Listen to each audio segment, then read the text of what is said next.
На 30 април в Шанхай се откри най-големия панаир, който нашата цивилизация познава.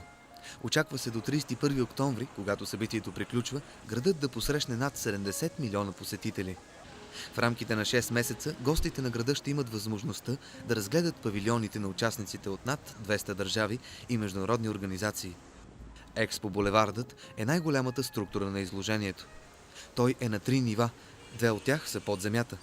Покривът му представлява 6 слънчеви долини, модерна слънчева електроцентрала, най-голямата за сега в Китай, чиято задача е да събира слънчевата светлина и да я насочва към улиците, по които ще се движат очакваните гости.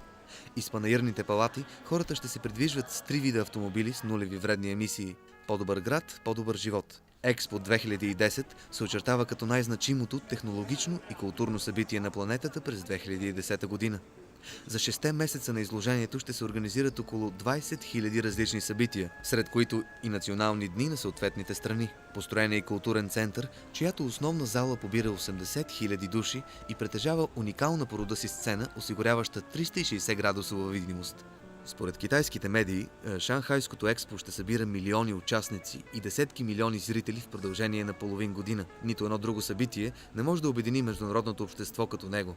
То се превръща в най-голямата световна платформа за обмен на различните технологии и култури. Вал Адрианов е една от избранниците за участие в Експо 2010 Шанхай. It's a kind of a rendezvous now, even if it's only the second time I'm here, because it has been so important in my work. And the piece you saw just behind me, it's the first monumental piece of 5 meters I'm making, and I just did it for the Shanghai Fair. I did already like 2 meters, 50 sculptures, but 5 meters, it's really the first time. So I had to enlarge like by 6 times the original sculptures I did. It's a very important step for a sculptor to be able and to have the capacity and opportunity to do such a big piece.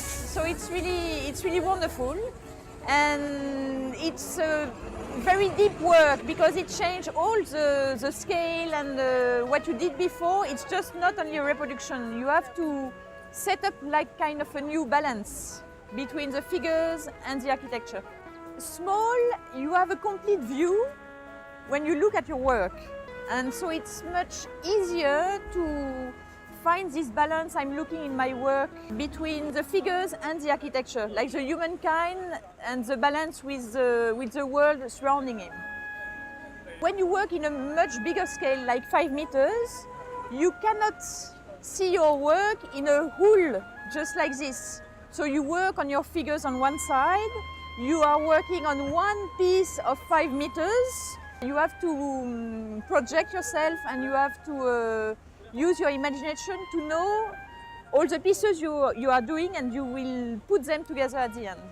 For a sculpture, to do large-scale sculpture, it's kind of your work is really well accepted, and it's kind of a legitimacy as a sculptor. But it's also a complete adventure because you are throwing yourself in something you never did.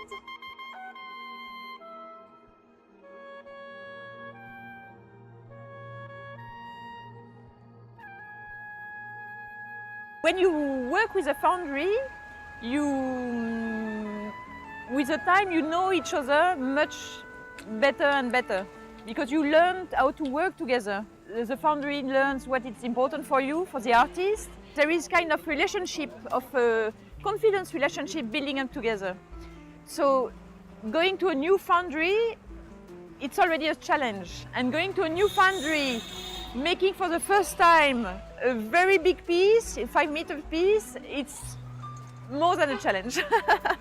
I cast this piece in China. It was the first time for me to work with this foundry, and we learned to work together, especially for this piece.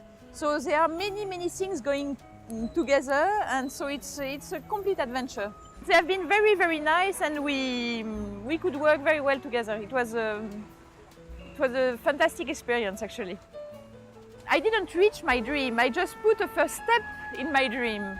Now it's that this sculpture leads to other work as big as this one, as challenging as this one, and every time to keep with a kind of adventure in my work. I really like that, and it's really pushed me on.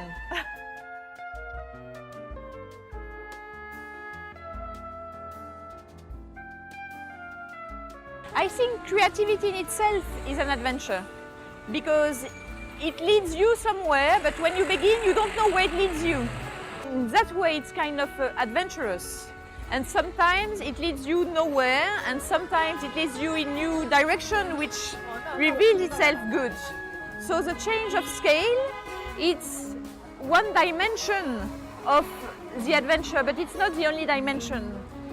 And the change of scale, it's like a second step, where you change your parameter and you have to work again on the same idea. But creativity is already an adventure.